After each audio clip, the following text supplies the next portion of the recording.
Bab 596, tangkap pencurinya dulu dan tangkap rajanya dulu.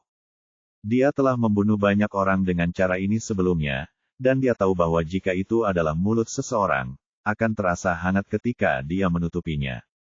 Tetapi ketika dia menutupinya dengan telapak tangannya, dia menemukan bahwa benda di tangannya itu keras dan sedikit lembut. Ekspresi Bailey berubah drastis. Tiba-tiba dia menunduk dan melihat apa yang tergeletak di kursi ternyata adalah boneka humanoid. Ada sebuah ponsel yang melingkari mulut boneka itu dengan erat, dan yang diputar di ponsel tersebut adalah suara dengkuran yang baru saja mereka dengar. Tidak, itu scam. Ekspresi Ross tiba-tiba berubah saat dia melihat ini, dan dia buru-buru mengingatkannya, meraih lengan Bailey dan berlari keluar. Tapi sudah terlambat, hanya ada beberapa dentuman kaca pecah, dan beberapa bom gas air mata dengan asap tebal dilemparkan dari luar.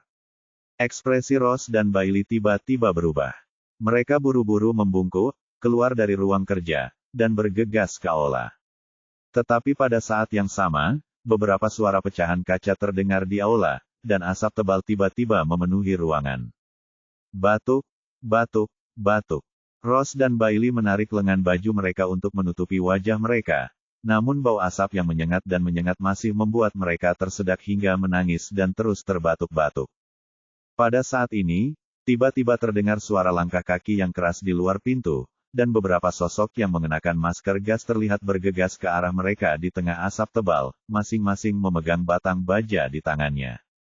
Tanpa mengucapkan sepatah kata pun, dia mengayunkan tangannya di Ross dan Bailey. Ekspresi Ross dan Bailey berubah drastis saat mereka melihat ini. Mereka menutup mulut mereka dan menghindari serangan orang-orang ini, tapi tubuh mereka jauh lebih lambat dan sepertinya kesulitan. Dalam hal ini, kecepatan dan kemampuan mereka langsung berkurang setengahnya. Sekelompok orang di seberang bukanlah orang biasa. Batang baja di tangan mereka berputar dan gerakan mereka begitu ganas sehingga orang biasa tidak bisa mengelak sama sekali. Terlebih lagi, ada begitu banyak dari mereka yang mengepung mereka. Jadi meskipun Ross dan Bailey berusaha sekuat tenaga untuk menghindar, mereka tetap saja dipukul dengan beberapa tongkat, dan rasa sakit yang menyayat hati tiba-tiba menyebar ke seluruh tubuh mereka. Hati-hati, Bailey melihat batang baja datang dari belakang Ross, dan buru-buru bergegas, menegakkan punggungnya untuk menahan pukulan Ross. Kemudian dia memegang Ross di bawah tubuhnya, dan berhenti bersembunyi. Dia mengertakkan gigi dan membawa tongkat untuk Ross. Pada saat yang sama, air mata mengalir dari matanya. Dia tidak tahu apakah itu karena asap atau karena penyesalan. Dia gemetar dan berkata, "Maaf, Ross, aku menyakitimu." Menyadari betapa konyolnya dia ketika dia begitu percaya diri barusan. Dia pikir dia telah memahami semua peringatan orang-orang, tetapi dia tidak tahu bahwa mereka telah memasang jebakan untuk mereka berdua. Babi Tiongkok. Pada saat ini, suara bangga datang dari samping, tertawa beberapa kali, dan berkata dalam bahasa Mandarin yang sangat fasih, "Saat kamu menyelinap di hari itu, apakah kamu pikir aku tidak tahu?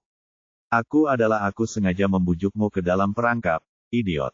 Aku hanya ingin melihat siapa yang berani menyerang kerajaan matahari terbit kita." Mendengar suara arogan ini, Bailey dan Meigui tidak dapat membantah, mengetahui bahwa mereka sekarang telah menjadi tuan Daozu. Dagingnya dibiarkan disembelih. Persetan, Xiao Dongyang, cepat atau lambat, orang-orang kita akan membalaskan dendam kita. Bailey mengertakkan gigi dan mengumpat dengan marah, tapi dia masih mengandalkan pikirannya untuk melindungi mawar di bawahnya dengan erat. Sebenarnya Ross ingin mendorongnya menjauh dan membantunya membawanya, namun Bailey memegang erat tangan Ross dan menolak membiarkannya bangun. Dia sudah memperhitungkan risikonya. Jika mereka ditemukan dan tidak bisa melarikan diri tepat waktu, mereka mungkin akan mati, apalagi dalam situasi di mana mereka sudah siap. Dan sebelum dia meninggal, yang bisa dia lakukan untuk Ross hanyalah melindunginya sejenak. "Bailey, bangun, bangun." Ross berkata sambil menangis, "Kamu akan mati jika melakukan ini." Bailey tidak bisa berkata-kata saat ini, dan darah di mulutnya menyembur keluar, dan dia memuntahkannya.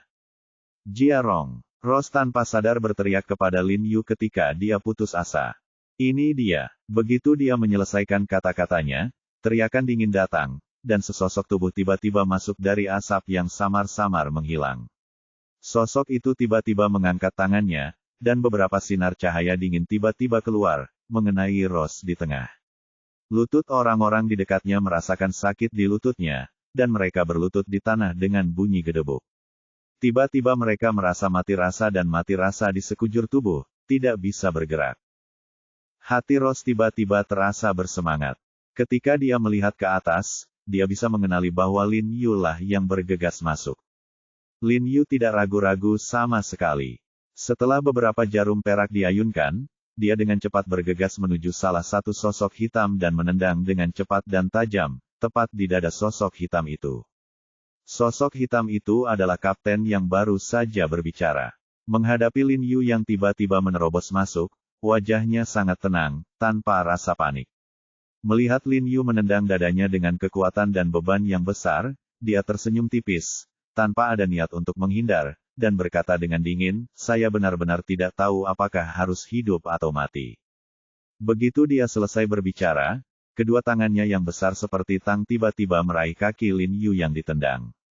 Dia tidak tahu berapa kali dia berlatih menangkap, jadi dia menangkap tendangan Lin Yu dengan sangat akurat. Saat tangannya tiba-tiba menangkap pergelangan kaki Lin Yu, dia mencoba memutarnya keluar, mencoba mematahkan pergelangan kaki Lin Yu secara langsung. Namun yang mengejutkannya adalah putarannya seperti memutar simpul besi, yang tidak berpengaruh sama sekali. Yang membuatnya semakin ngeri adalah setelah tendangan Lin Yu ditangkap olehnya, tidak ada kekuatan sama sekali, memukul dadanya dengan keras, dan dia menyemburkan seteguk darah. Tubuhnya tiba-tiba terbang keluar dan menghantam dinding di belakang dengan keras lagi. Kemudian dia menjatuhkan dirinya ke tanah, dan dia muntah lagi mau tidak mau bergumam, "Brengsek." Dia sangat terkejut. Dia benar-benar tidak menyangka ada orang yang begitu hebat di Tiongkok. Jelas, dia terlalu meremehkan kemampuan Lin Yu dan terlalu percaya, jadi dia menuruti nasihat Lin Yu. Jika dia menggunakan kekuatan aslinya, dia pasti bisa melawan Lin Yu selama beberapa ronde. Kelompok bawahannya tercengang ketika mereka melihat kapten mereka diusir oleh orang lain, dan mereka berteriak dalam hati, "Sialan." Mereka sudah lama berada di Tiongkok, dan mereka sangat familiar dengan kosakata yang digunakan orang Tiongkok untuk mengungkapkan berbagai emosi yang mengejutkan di dalam hati mereka. Lin Yu tidak menyangka bahwa dia akan berhasil dengan mudah. Dia menggerakkan pergelangan kakinya dan berkata dengan terkejut, "Tubuh murni tertinggi ini benar-benar bukanlah sesuatu yang dapat dibangun. Sama jika dia telah ditangkap dalam waktu singkat, meskipun kakiku diregangkan, aku tidak tahan untuk berjalan-jalan. Kenapa kamu berdiri di sana dengan linglung? Ayo." Kapten yang tergeletak di tanah segera melambaikan tangannya, dan sekelompok orang di sekitarnya segera bergegas menuju Lin Yu. Karena Lin Yu menahan beberapa orang sejak awal, jumlah petarung di sisi berlawanan berkurang banyak, dengan hanya 7 atau 8 orang yang bergegas ke arahnya. Lin Yu tidak memiliki rasa takut sedikit pun, dan bukannya mundur, dia bergegas maju dan bergegas menuju sekelompok orang. Dia tiba-tiba bergegas ke tengah-tengah sekelompok orang, tetapi Lin Yu tidak mengambil tindakan, dia juga tidak berhenti sama sekali. Dia langsung menggunakan kelenturannya untuk melakukan gerak kaki melewati mereka.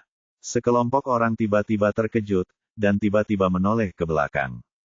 Mereka melihat Lin Yu dengan cepat bergegas menuju kapten yang baru saja diusir olehnya, dan kemudian tanpa mengucapkan sepatah kata pun, dia meraih leher kapten. Kapten tampak marah dan mengulurkan tangannya untuk meraih lengan Lin Yu. Tetapi pada saat ini, belati tajam tiba-tiba menusuk lengan kapten, dan darah berceceran kemana-mana dalam sekejap.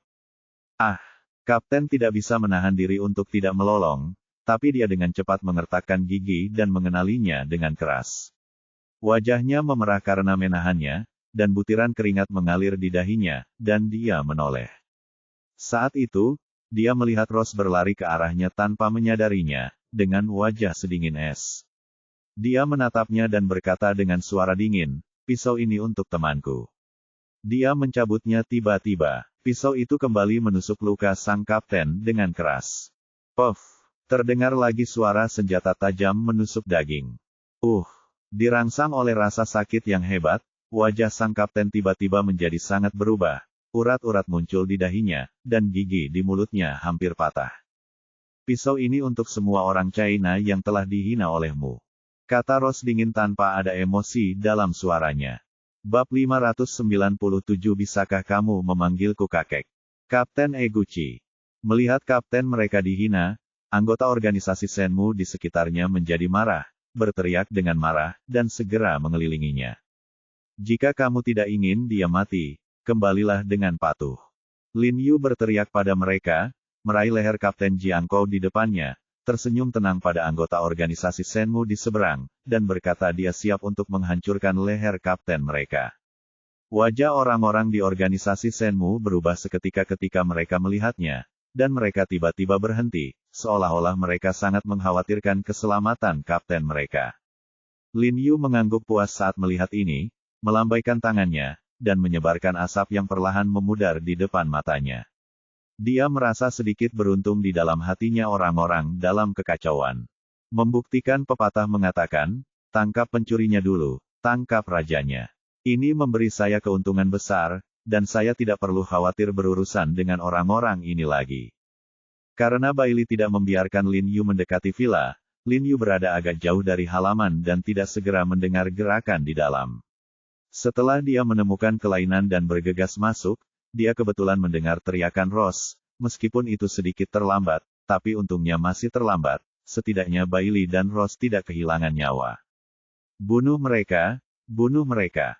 Namun, Kapten Eko yang ditangkap oleh Lin Yu sangat berdarah. Dia menahan rasa sakit yang parah di lengan dan bahunya dan berteriak keras kepada anak buahnya, para prajurit kekaisaran bisa dibunuh. Tapi mereka tidak bisa dihina. Bunuh mereka. Apa yang akan aku lakukan terhadap mereka? Wajah Ross berubah dingin, dan dia mengeluarkan pisaunya lagi dan menusuk bahu Jiangguchi dengan keras. Eguchi gemetar dan menjerit nyaring lagi, tapi dia masih mengertakkan gigi tepat waktu dan akhirnya hanya mengeluarkan erangan teredam. Organisasi Shenmue di sisi berlawanan menjadi cemas ketika mereka melihat ini. Mereka menggoyangkan batang baja di tangan mereka, saling memandang, dan ragu apakah akan melangkah maju jika mereka memberitahu petinggi organisasi. Kemungkinan besar organisasi akan mengeksekusi mereka dan menguburkan mereka untuk menghormati Kapten Eguchi. Jadi ini menyangkut nyawa dan keselamatan mereka, dan tidak ada yang berani melangkah maju untuk sementara waktu. Salah satu dari mereka melirik ke arah Bailey, yang terluka parah dan jatuh ke tanah tidak jauh dari Ross. Matanya berbinar, dan dia tiba-tiba mendapat ide. Dia mendekati Bailey dengan langkah kecil, dan hanya berjarak 3 atau 4 meter dari Bailey. Pada saat itu, dia tiba-tiba bergegas ke depan dan meraih Bailey ke tanah. Namun saat tangannya hendak meraih leher Bailey, bayangan hitam melesat ke arahnya dengan cepat. Puff! Tiba-tiba terdengar suara kulit dan daging terkoyak.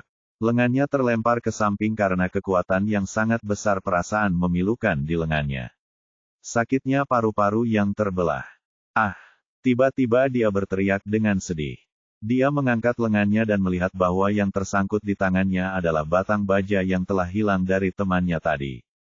Melihat batang baja yang tebal dan panjang menusuk lengannya, bahkan orang seperti dia yang telah menjalani pelatihan khusus mau tidak mau mengubah wajahnya karena ketakutan, menutupi lengannya dan berteriak berulang kali.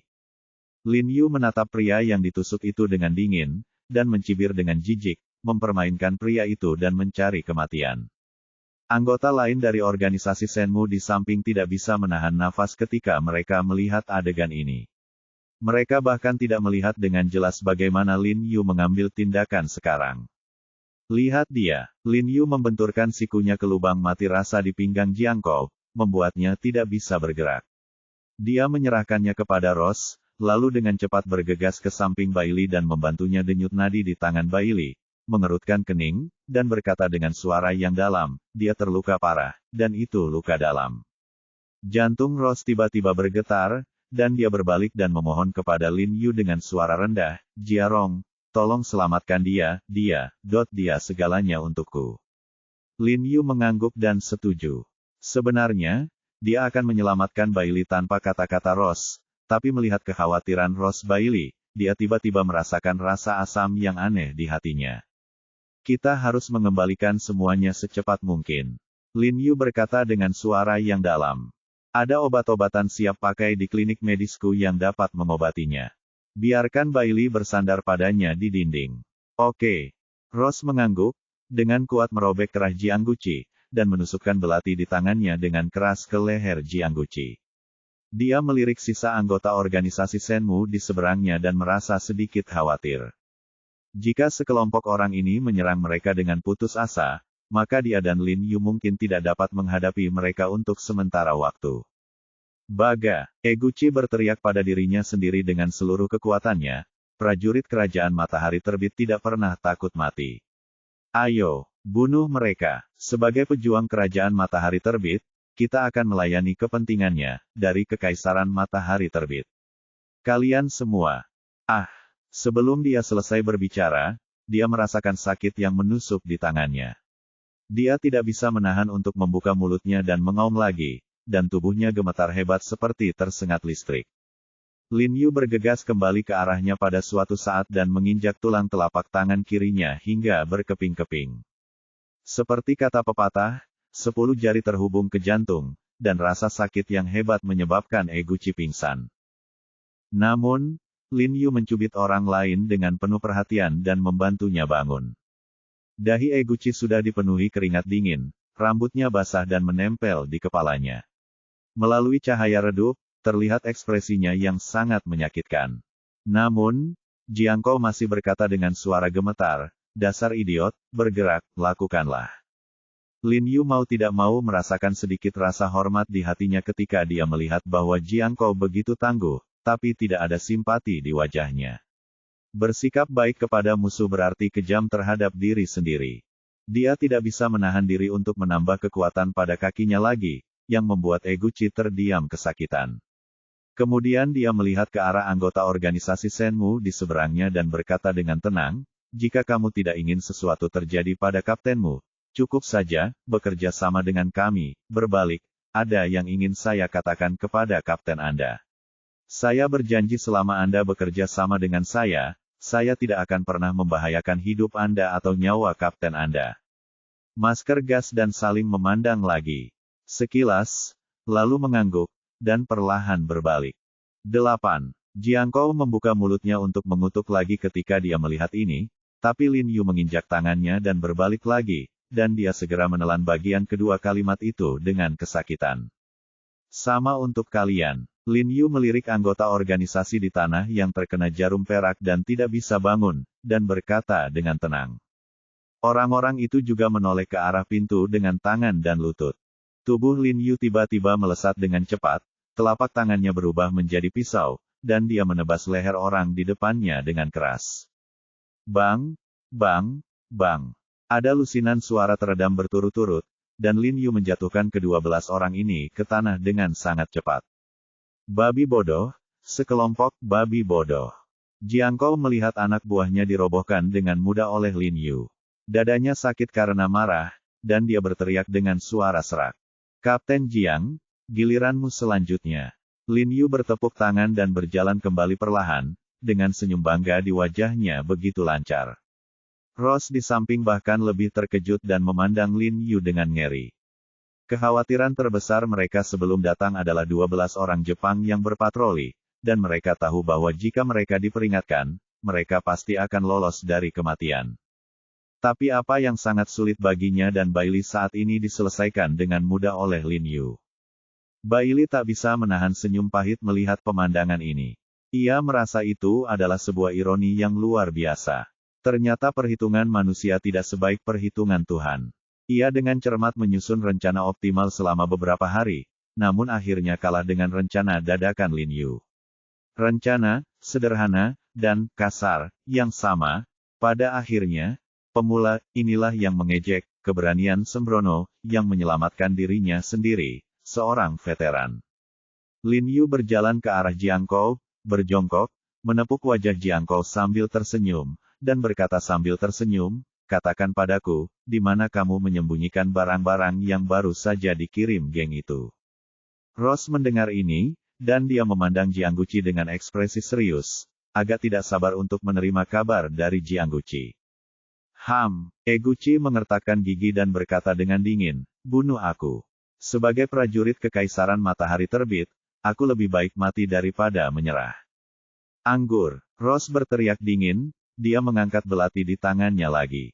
Tidak ada gunanya. Sebelum Ross bisa menusuk belatinya, Lin Yu menggelengkan kepalanya, menghentikan Ross, dan berkata dengan tenang, Tuan Eguchi adalah pria yang tangguh, dan rasa sakit kecil ini tidak cukup untuk membuatnya menyerah. Tidak menahan rasa sakit. Kemampuan Lin Yu sungguh mengejutkan Lin Yu.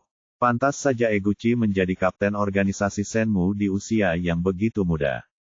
Ross sedikit terkejut ketika mendengar ini, dia tidak mengerti mengapa Lin Yu tiba-tiba berbicara dengan orang Jepang ini.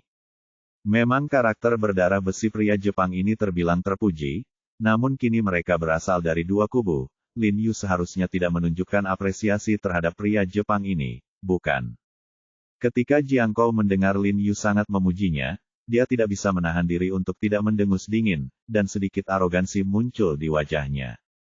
Lin Yu mengabaikan keterkejutan Ross dan berkata kepada Jiang Guqi, Tuan Jiang Guqi, seberapa banyak yang Anda ketahui tentang pengobatan tradisional Tiongkok? Jiang Guqi sedikit mengernyit ketika mendengar kata-kata Lin Yu, dan menatap Lin Yu dengan sedikit keraguan di matanya apakah yang dimaksud Lin Yu dengan ini. Tapi dia tetap berkata dengan nada dingin dan sarkastik. Saya tidak mengerti dan tidak tertarik untuk memahami peradaban sampah kalian para babi Tiongkok ini, karena kalian tidak pantas mendapatkannya. Ketika dia mendengar apa yang dia katakan, giginya gatal, dan dia ingin menggunakan belati untuk menusuk lubang berdarah di leher Jiang Kou. Namun, wajah Lin Yu tenang, tanpa perubahan suasana hati. Sebaliknya, senyuman muncul di wajahnya, dan dia berkata kepada Jiang Guqi, Jiang Guqi, bisakah kamu memanggilku kakek? Apa katamu? Kata-kata Lin Yu. Wajahnya marah. Dia tidak tahu apa yang dimaksud Lin Yu dengan perkataannya, tapi dia bisa menebak bahwa itu jelas bukan hal yang baik. Tidak apa-apa, aku hanya ingin bertanya apakah kamu boleh memanggilku kakek. Lin Yu tersenyum tipis padanya dan berkata perlahan, peradaban sampah yang kamu kutuk di mulutmu akan membuatmu memanggilmu kakek sebentar lagi. Bab 598 Kapan kita akan bertemu lagi, halaman setengah. Ekspresi Eguchi seketika berubah menjadi ganas setelah mendengar ini, dan dia berkata dengan marah, Baga, kamu babi Cina, aku pasti akan memotongmu menjadi beberapa bagian dengan pedang samuraiku. Mungkin kamu bisa melakukannya suatu hari nanti, tapi sebelum kamu memotongku potongan, kamu harus memanggilku kakek dulu. Lin Yu menjawab dengan tenang tanpa ekspresi apapun di wajahnya, dan pada saat yang sama, dia melepas koin perak yang baru saja dia ambil dari anggota organisasi Shenmue. Dia mengeluarkan jarum dan tersenyum tenang kepada Eguchi, Tuan Eguchi, ada metode pengobatan dalam pengobatan tradisional Tiongkok kita yang disebut akupuntur, yaitu menggunakan jarum perak kecil ini untuk ditancapkan ke dalam tubuh untuk mengobati penyakit. Aku tidak akan menyerah. Jiang Kou menatap Lin Yu dengan dingin, dan ketika dia melihat jarum perak kecil di tangan Lin Yu, wajahnya semakin kehilangan rasa takut. Dia mengira Lin Yu akan mengeluarkan sesuatu yang luar biasa, tetapi dia tidak menyangka bahwa yang dia keluarkan pada akhirnya adalah sepotong jarum yang lebih tipis dari jarum sulaman. Dia bahkan tidak takut pada belati Ross sekarang, jadi bagaimana dia bisa takut pada jarum perak kecil ini? Lin Yu mengabaikannya dan berkata pada dirinya sendiri, para pendahulu kita dalam pengobatan Tiongkok kuno, di bawah tekanan pemerintah, menemukan metode akupuntur yang khusus digunakan untuk penyiksaan guna mendapatkan pengakuan, yang disebut jarum pemakan tulang.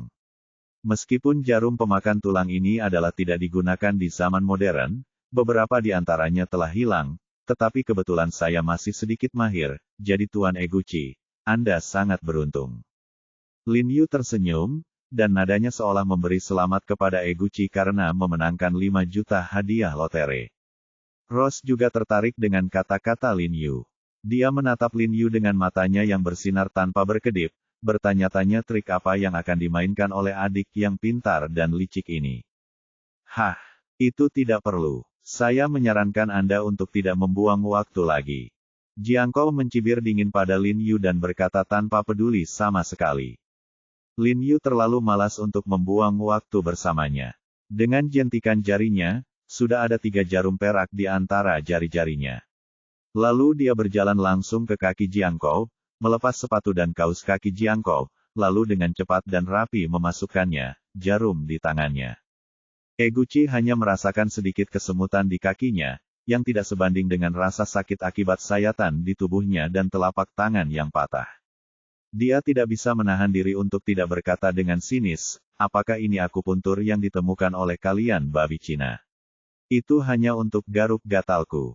Sebelum dia selesai berbicara, suaranya tiba-tiba terhenti, dan wajahnya tiba-tiba menjadi pucat, karena tiba-tiba dia merasakan sakit yang menusuk di kaki kirinya yang tertusuk jarum, seperti ditusuk pisau, dan seperti api. Dan rasa sakit ini menjadi semakin hebat, langsung menjalar ke tulangnya. Yang lebih mengerikan lagi adalah rasa sakit ini menyebar secepat virus, langsung menyebar dari tumit, betis, paha, pinggang dan dada, ke atas kepalanya. Ada dengungan di kepalanya, rasanya seperti ada yang menusuk otaknya dengan pisau tajam. Ah! Eguchi langsung berteriak, tapi tak lama kemudian dia mengertakkan gigi dan menahannya dengan kemauan yang kuat. Wajahnya memerah dan tubuhnya gemetar seperti sekam. Namun yang mengejutkannya, ini hanyalah permulaan. Rasa sakitnya meningkat dengan cepat dan menjadi semakin hebat, seperti jantung dan tulang terpotong. Eguchi tidak tahan lagi, membuka mulutnya lebar-lebar, dan berteriak, suaranya dipenuhi rasa sakit yang tak ada habisnya. Rose mau tak mau membuka matanya karena terkejut saat melihat adegan ini. Dia benar-benar tidak menyangka bahwa 3 jarum perak sederhana Lin Yu bisa membuat pria tangguh Jiangkou menangis kesakitan untuk ayah dan ibunya. Lin Yu, sebaliknya, memasang ekspresi acuh tak acuh. Dia melirik arloji di tangannya dan berkata dengan tenang, Tuan Eguchi, jangan khawatir. Ini baru permulaan. Ini disebut rasa sakit tingkat 3. Ini akan mencapai level 10 dalam waktu kurang dari setengah jam. Sakit? Kamu akan mati karena rasa sakit yang parah, dan keinginanmu akan terpenuhi, mati dengan terhormat demi negaramu. Petik 2 tanda seru. Setengah jam. Eguchi memutar matanya ketika mendengar ini dan hampir ketakutan setengah mati. Rasa sakit di tingkat ketiga hampir menyiksanya sampai mati. Dan itu setengah jam. Baginya, kondisinya saat ini seperti hitungan detik. Dia berharap dia bisa mati sekarang. Tapi rasa sakit yang luar biasa membuatnya tidak mungkin untuk bunuh diri. Aku tidak berani lagi. Tolong. Jiangguchi memohon pada Lin Yu dengan susah payah, merasa trakea dan pita suaranya sangat sakit ketika dia berbicara. Meminta belas kasihan secepat ini agak menghina statusmu sebagai pejuang kekaisaran matahari terbit. Mengapa kamu tidak menunggu lebih lama lagi? Lin Yu melihat ke bawah pada waktu itu dan berkata sambil tersenyum. Tolong.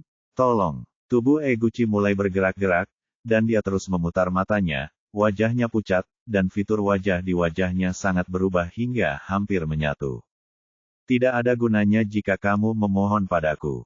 Kamu harus memanggilku apa yang baru saja aku katakan.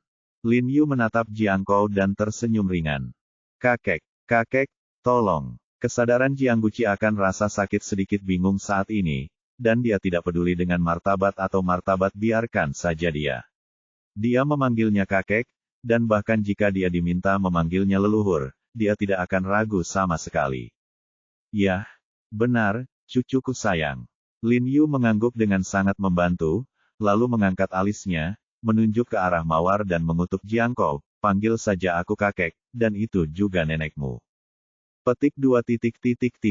Nenek, Jiangguchi tidak berani menunda sedikit pun, dan gemetar dengan tubuh gemetar dan buru-buru berteriak kepada Rose. Ketika Mei Mei melihat orang sebesar Jiangkou memanggil neneknya, dia tidak bisa menahan senyum. Dia menatap Lin Yu dengan kelembutan di matanya. Cucuku meneleponmu, kenapa kamu tidak setuju? Lin Yu melihat bahwa Mei Mei tidak setuju dan segera meneleponnya.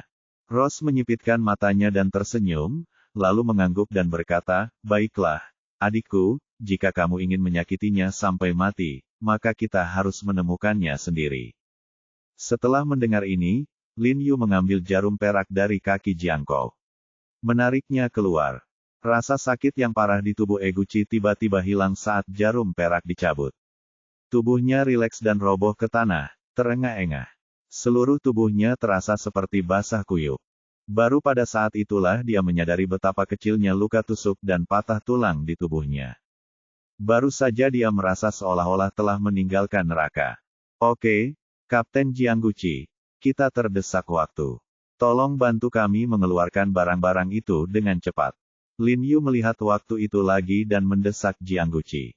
Saat dia berbicara, dia secara tidak sengaja meletakkan 3 jarum perak di tangannya di depan Jiangguchi. Ketika Jiangkou melihat 3 jarum perak kecil yang sebelumnya dia hina, dia merasa seolah-olah dia telah melihat iblis yang ganas. Dia gemetar hebat, menggunakan seluruh kekuatannya untuk menggosok kembali, dan melihat jarum perak di tangan Lin Yu dengan ketakutan wajahnya. Jarum? Dengan gemetar berkata, selama kamu menjauhkan jarum kecil di tanganmu dariku, aku akan membawamu untuk menemukannya. Dia merasa pahit di hatinya, dan terus menghibur dirinya sendiri bahwa dia telah tampil cukup baik.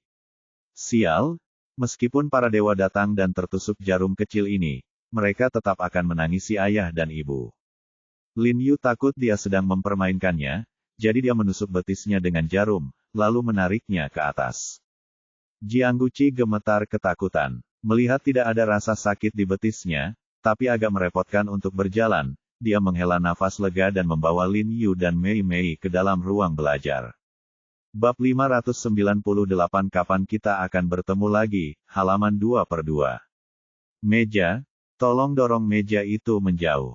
Eguchi menunjuk ke meja besar yang bersandar di dalam. Lin Yu berjalan langsung, mengangkat kakinya dan menendang meja dengan keras, membentur dinding di belakangnya dengan keras. Petik 2. Jiangguchi terlalu marah untuk berbicara, jadi tidak bisakah dia bersikap lebih lembut. Dia menghabiskan 100.000 yuan untuk membeli meja ini. Jiangguchi kemudian keluar dari ruang kerja, berjalan ke balkon, dan dengan lembut memutar bola di pagar tangga kayu. Dia hanya mendengar suara yang tidak biasa datang dari ruang kerja. Aku bergegas ke sana ruang belajar dan melihat lubang berukuran 1 meter persegi tepat di atas meja, dengan tangga menuju ke bawah dari lubang tersebut. Tunggu di sini, aku akan turun bersamanya. Lin Yu melirik ke pintu masuk gua, takut akan bahaya, memberitahu Rose, dan kemudian membawa Jiangkou turun. Setelah Jiangkou memahami jarum pemakan tulang Lin Yu, dia tidak lagi berani melakukan trik apapun, mengetahui bahwa jika dia gagal, akhir hidupnya akan sangat menyedihkan. Jadi dia berjalan ke ruang bawah tanah dengan patuh, dan melihat 7 kotak kayu berukuran lebih dari 10 cm diletakkan di atas meja di bawah. Pengerjaan kotak kayu itu sangat bagus, dan polanya semuanya sama, tetapi satu-satunya perbedaan adalah, ketujuh kotak kayu ini memiliki warna yang berbeda-beda, merah, hijau, kuning, hitam, semuanya warna umum. Lin Yu tidak bisa menahan cemberut ketika dia melihat ini. Dia sedikit penasaran dengan apa yang ada di dalam kotak-kotak ini, tapi mengingat ekspresi malu Rose ketika dia bertanya pada Rose sebelumnya, dia segera melepaskan pemikiran penasaran ini dan berkata dengan keras kepada Rose di atas, "Rose, apakah ini 7 kotak kecil berwarna-warni?" "Ya, ya." Rose tiba-tiba terlihat sangat gembira saat mendengar ini, dan mau tidak mau membungkuk dan melihat ke bawah. "Ayo, bungkus untukku." Lin Yu mendorong Jiangkou dan meminta Jiangkou menggunakan taplak meja di atas meja untuk mengantongi kotak-kotak kecil itu. Setelah Lin Yu mengambil tas kain itu, dia melirik ke ruang bawah tanah dan melihat bahwa tidak ada barang berharga lainnya, jadi dia mengangkat Jiangkou. "Adik, aku mencintaimu sampai mati." Rose tiba-tiba bergegas dan tiba-tiba mencium wajah Lin Yu, lalu mengambil tas kain dari tangan Lin Yu dan memeriksanya dengan penuh semangat. Lin Yu tiba-tiba terpana oleh ciumannya, dan kemudian wajahnya menjadi sedikit merah. Memikirkan sentuhan panas dan lembab di wajahnya dan aroma di hidungnya, dia merasa sedikit menawan. "Itu dia, adikku, maafkan aku tidak bisa memberitahumu apa yang ada di dalamnya," kata Rose meminta maaf. Itu semua berkat Lin Yu dia bisa mencuri barang-barang ini, tapi dia tidak bisa. "Aku tidak memberitahu Lin Yu apa yang ada di dalamnya." "Tidak apa-apa." Lin Yu tersenyum tipis dan berkata dengan acuh tak acuh, selama Rose bahagia, itu sudah cukup. Ketika ada kesempatan di masa depan, kakak pasti akan membalasmu dengan baik. Rose tersenyum dan menyentuh wajah Lin Yu, dengan kelembutan yang tak ada habisnya terpancar dari wajahnya. Eguchi di samping sedikit tercengang saat melihat tatapan lembut Rose. Memikirkan tatapan kejam Rose saat dia menikam dirinya sendiri dengan pisau barusan, dia merasa bahwa dia bukanlah orang yang sama sekali. Apa yang kamu lihat? Rose memperhatikan tatapan Jiangguqi, wajahnya menjadi dingin lagi, dia menyayat lehernya dengan pisau dan jatuh ke tanah. Jaga mereka tetap hidup, Lin Yu berkata dengan lembut kepada Rose, jika kita tidak membunuh mereka, organisasi Shenmue tidak akan pernah berani mengatakan apapun, dan pasti akan menemukan cara untuk mendapatkannya kembali. Tetapi jika kita membunuh mereka, organisasi Shenmue pasti akan melompati tembok. Saya masih tidak tahu apa yang akan saya lakukan. Yah, menurutku juga begitu. Rose mengangguk dan sangat setuju untuknya. Dia telah hidup dalam persembunyian selama berhari-hari, dan dia tidak takut orang-orang dari organisasi Shenmue melacaknya. Setelah Lin Yu dan Mei Mei keluar, mereka segera pergi dari sini bersama Bailey dan kembali ke mobil. Ayo kembali ke rumah sakit dulu dan biarkan aku menyembuhkan luka Bailey. Kata Lin Yu pada Rose di dalam taksi. Jangan pergi.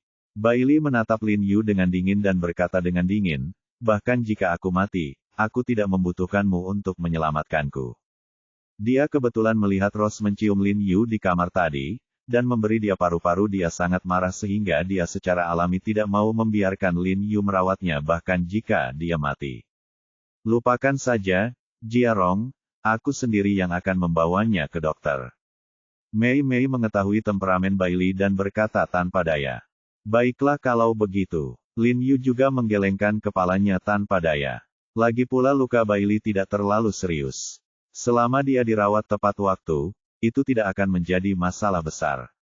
Setelah Rose mengantar Lin Yu kembali ke pinggir kota, dia keluar dari mobil bersama Lin Yu dan berkata sambil tersenyum, saya akan mengirimkan petunjuk yang Anda inginkan sebentar lagi.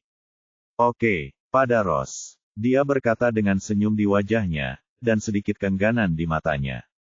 Terima kasih banyak untuk hari ini. Senyuman di wajah Rose menjadi lebih cerah, namun ada sedikit air mata, dan dia berkata dengan lembut, kalau begitu, aku pergi. Jalan, Lin Yu berkata dengan ringan. Kata.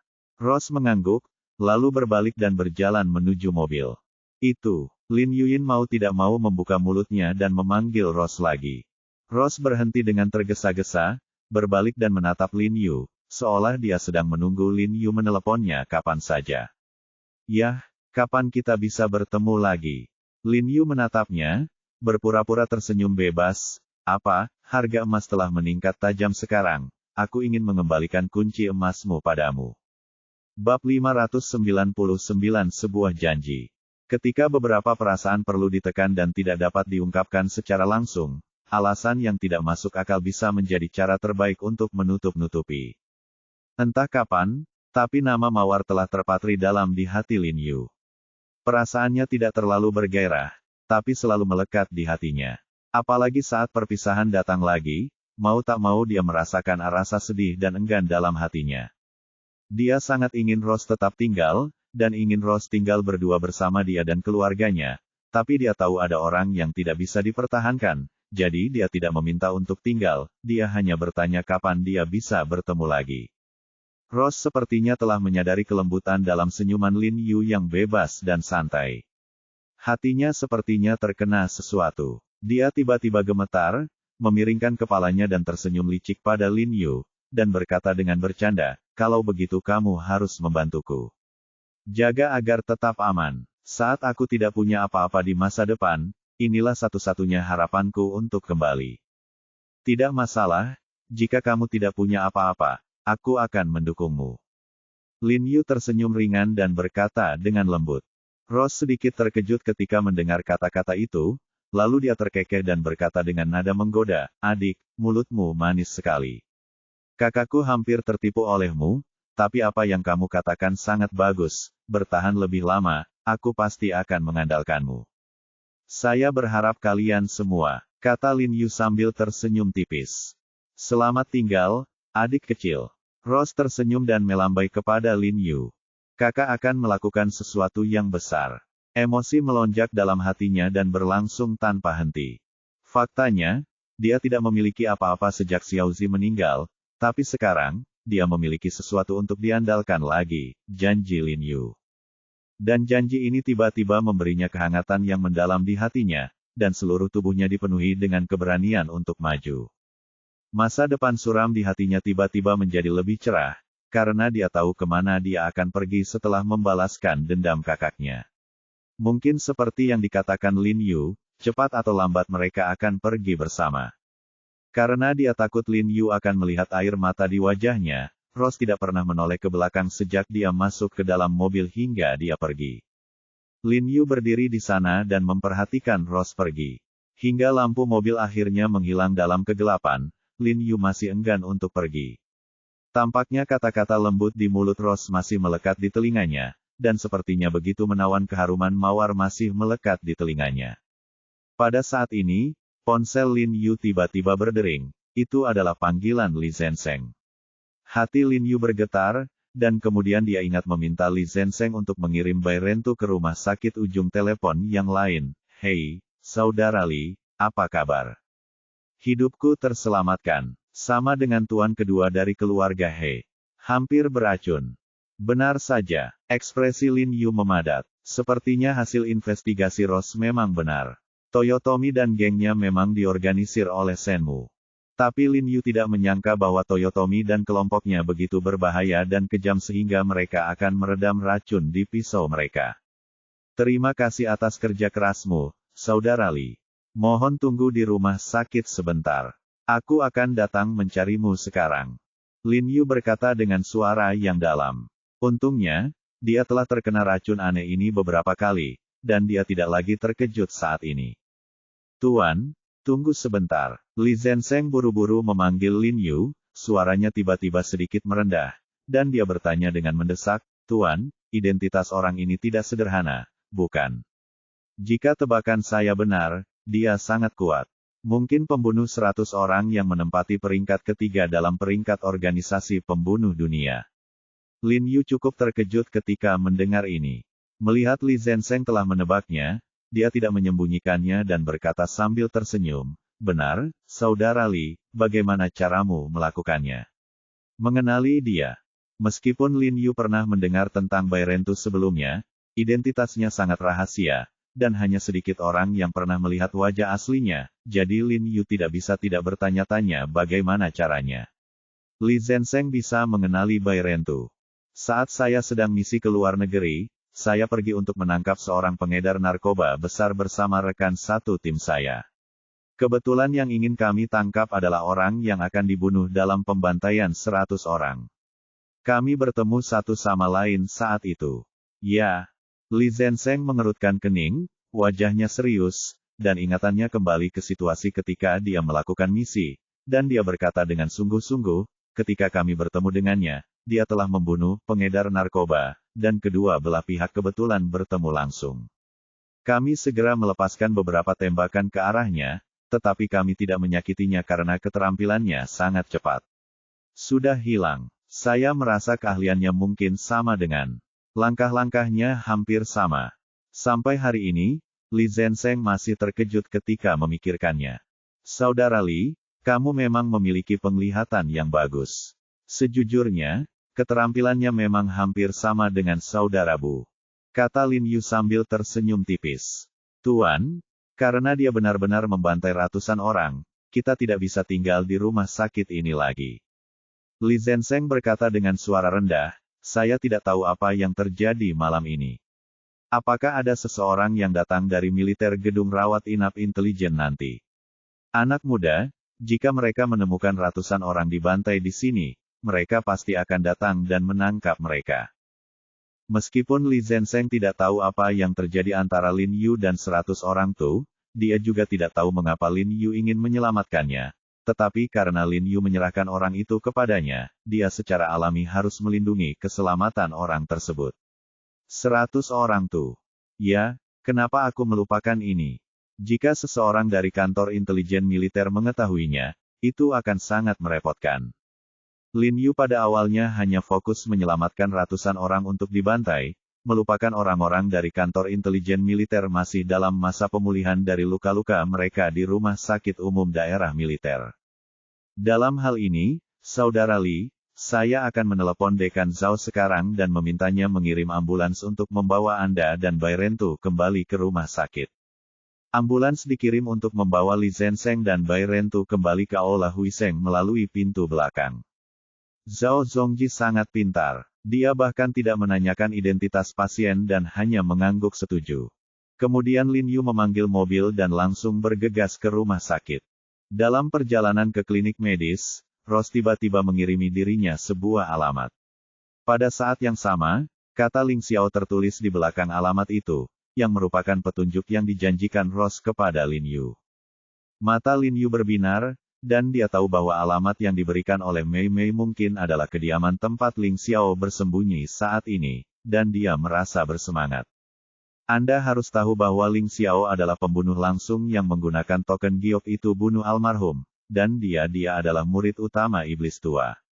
Jika kita menangkapnya, kita tidak hanya akan menangkap seorang pembunuh yang dikejar dengan susah payah oleh badan intelijen militer, tetapi juga membalas kematian rekan-rekannya di intelijen militer.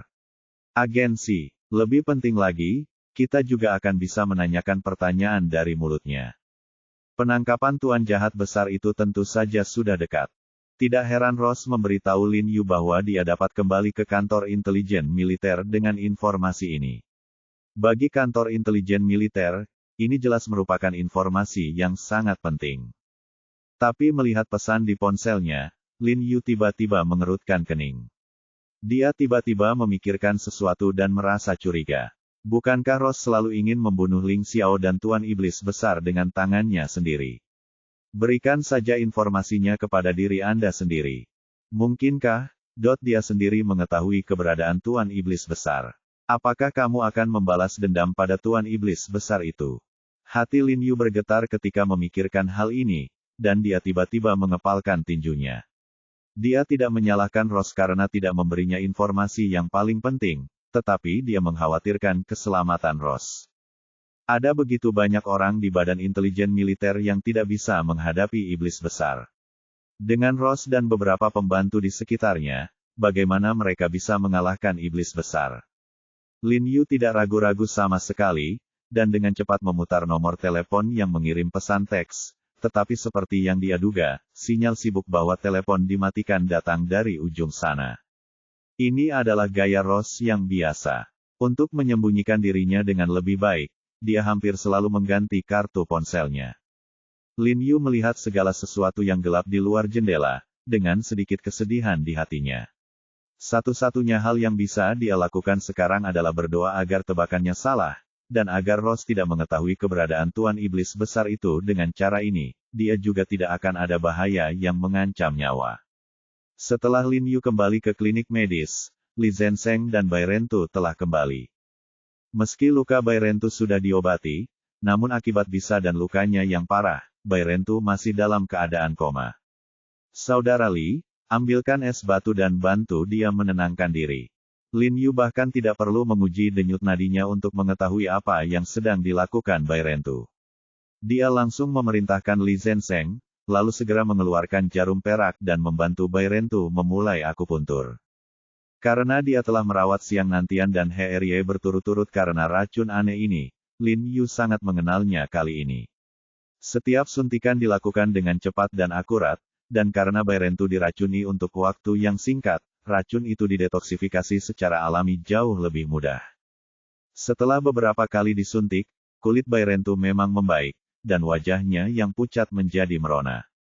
Ketika Lin Yu melihat ini, dia merasa sedikit terkejut. Dia tidak menyangka Bai Rentu akan batuk begitu parah. Dia segera mengulurkan tangan dan memeriksa denyut nadi Bai Rentu. Ekspresinya sedikit berubah, dan dia menatap Bai Rentu dengan heran. Tuan, ada apa dengan dia? Li Zhensheng bertanya dengan aneh. Dia tahu bahwa dengan keterampilan medis Lin Yu, sangat tidak mungkin menyembuhkan satu penyakit sambil menyebabkan efek samping lainnya. Lin Yu tidak menjawabnya, tapi berkata kepada Li Zhensheng, Saudara Li.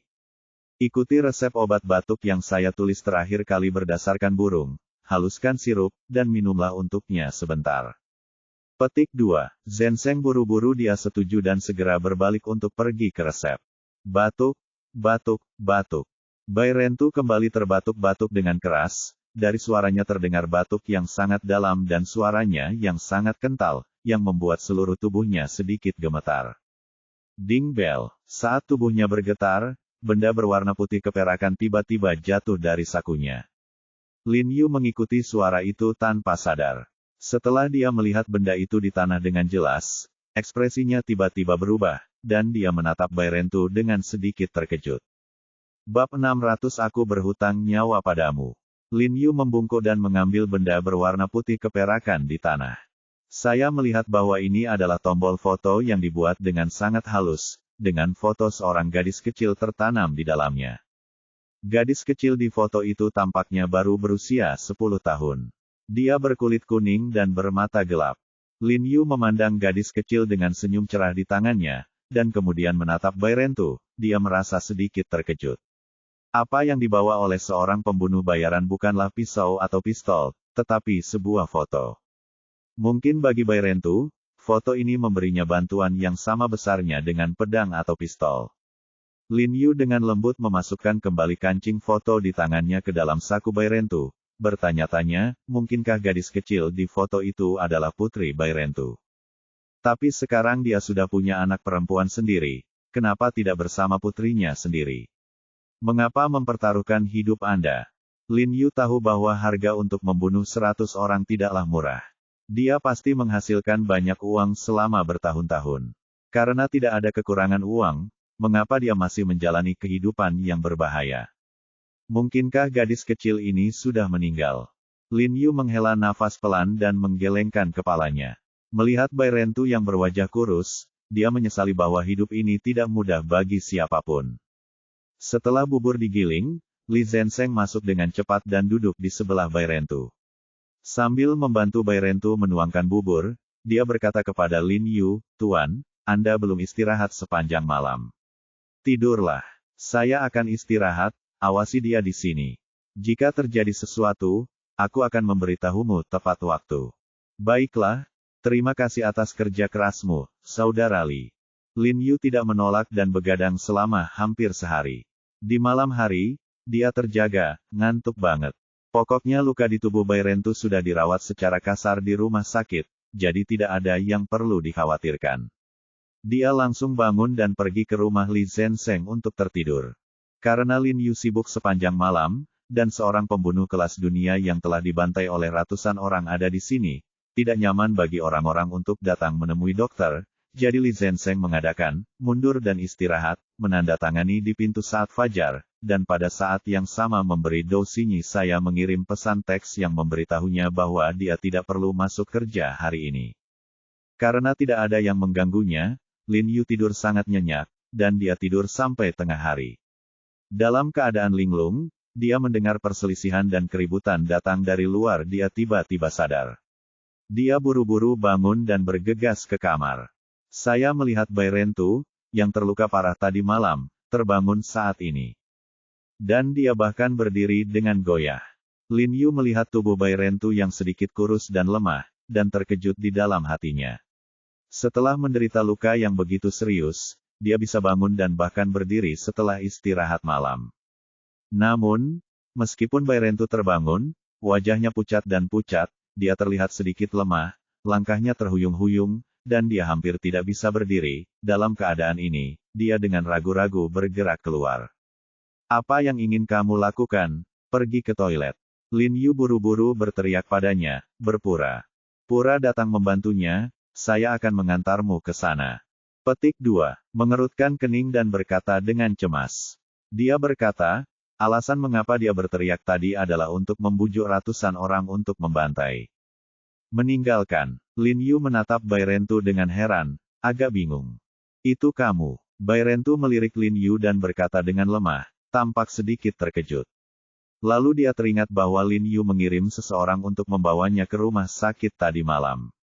"Ya, ini aku." Lin Yu tersenyum tipis padanya dan berkata, "Jangan khawatir, ini adalah klinik medisku, dan kamu tidak akan terancam oleh nyawa apapun. Dan bahkan jika kamu ingin pergi, tidak perlu terburu-buru pada saat ini. Kamu terluka parah sekarang, dan racun di luka belum sepenuhnya keluar.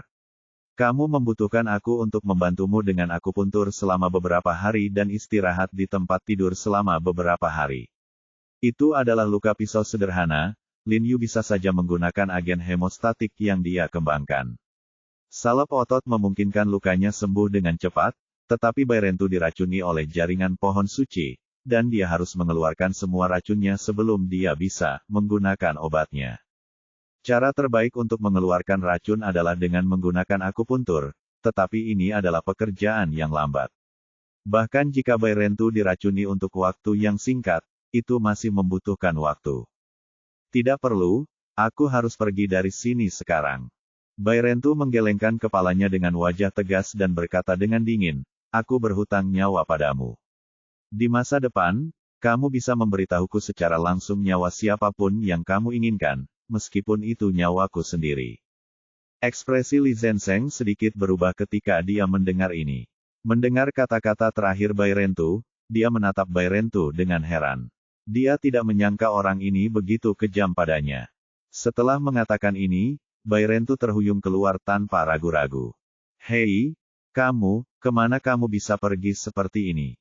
Li Zenseng tiba-tiba menjadi cemas, dan buru-buru datang untuk menyeret ratusan orang untuk dibantai, tapi Lin Yu meraih tangan Li Zenseng dan berkata dengan tenang, jangan khawatirkan dia, biarkan dia pergi, dia bahkan tidak bisa keluar dari pintu rumah sakit. Bai Rentu mengabaikan kata-kata Lin Yu dan terus bergerak perlahan keluar. Setiap langkahnya sangat kecil, hanya sekitar 10 cm. Tapi dia masih mengertakkan gigi dan berjalan keras keluar, tapi Anda bisa merasakan tubuh Anda, yang biasanya bergerak seperti kelinci, sangat berat saat ini, dan kakimu seperti timah.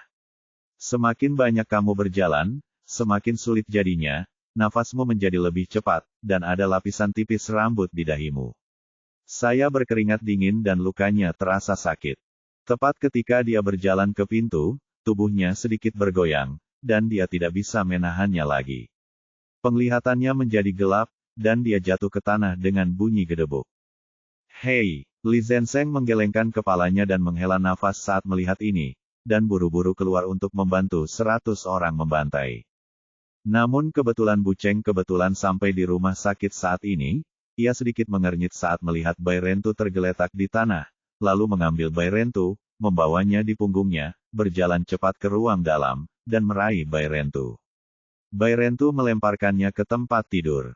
Xiao Bu, meskipun aku baik-baik saja, aku mendapat masalah karena kamu melemparkanku.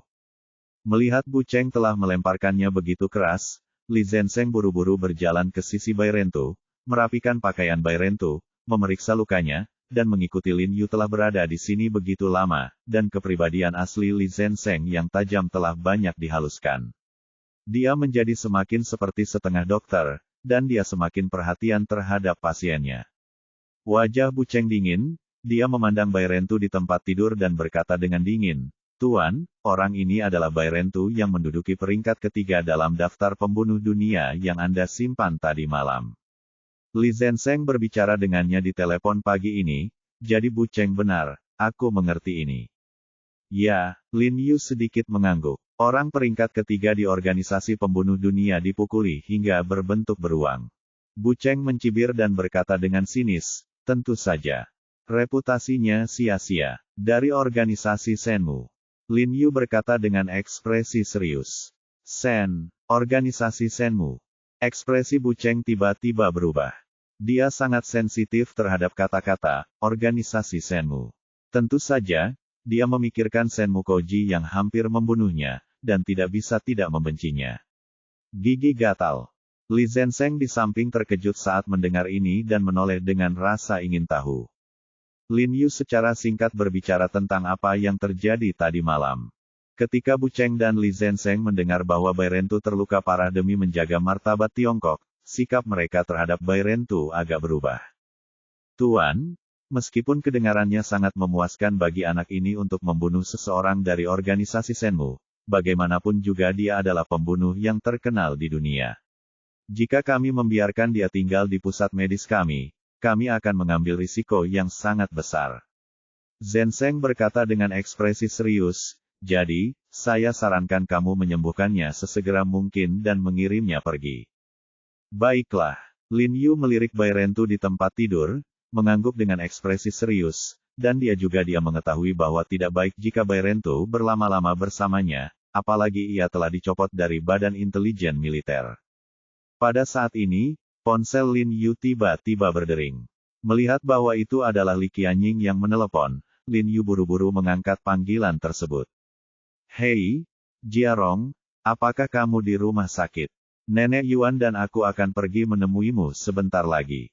Nenek Yuan kebetulan mengalami ketidaknyamanan di tulang belakang lehernya akhir-akhir ini dan ingin kamu membantunya merawatnya. Li Qianying di ujung telepon berkata dengan nada suara sangat senang. Nenek Yuan yang dia bicarakan adalah wanita tua Yuan Jinsu Yuan yang terakhir kali dibantu Lin Yu menyembuhkan penyakit jantung di pesawat. Karena status istimewanya, Yuan Jinsu jarang datang ke tempat Lin Yu, tetapi dia selalu menelepon Lin Yu dari waktu ke waktu dan mengundang Lin Yu ke rumah mereka untuk makan malam. Namun, Lin Yu dengan sopan menolak, bukan karena dia tidak mau untuk pergi, tetapi karena dia sangat ingin. Jangan berani pergi. Karena status istri nenek Yuan terlalu istimewa, Lin Yu takut dia akan membuat kesalahan dalam kata-katanya setelah lewat di sana dan menyinggung orang lain, dan itu akan berdampak buruk. Oke, ayolah. Aku di rumah sakit. Ketika Lin Yu mendengar bahwa nenek Yuan sedang tidak enak badan, dia setuju tanpa alasan apapun. Awasi nenek Yuan ketika dia datang nanti. Lin Yu menunjuk Bai Rentu di tempat tidur dan berkata kepada Bu Cheng dan Li Zenseng, akan buruk jika dia bangun tiba-tiba dan lari menakuti nenek Yuan. Jangan khawatir, bahkan jika dia bangun, aku akan membuatnya pingsan lagi. Bu Cheng berkata tanpa emosi dalam nadanya. Petik 2 petik 2. Lin Yu. Petik 2 petik 2. Li Zenseng. Saat itu, tiba-tiba terjadi keributan di luar pintu, bercampur dengan suara bantingan pintu mobil beberapa kali. Mendengar suara tersebut, sepertinya banyak orang yang keluar. Lin Yu dan yang lainnya sedikit mengernyit dan menatap ke pintu dengan rasa ingin tahu. Saya akan keluar dan melihat-lihat. Li Zenseng buru-buru keluar dan melihat melalui pintu kaca. Ekspresinya tiba-tiba berubah, dan dia segera berlari kembali ke ruang dalam dan berkata dengan mendesak, Tuan, ini tidak baik. Itu seseorang dari Departemen Intelijen Militer.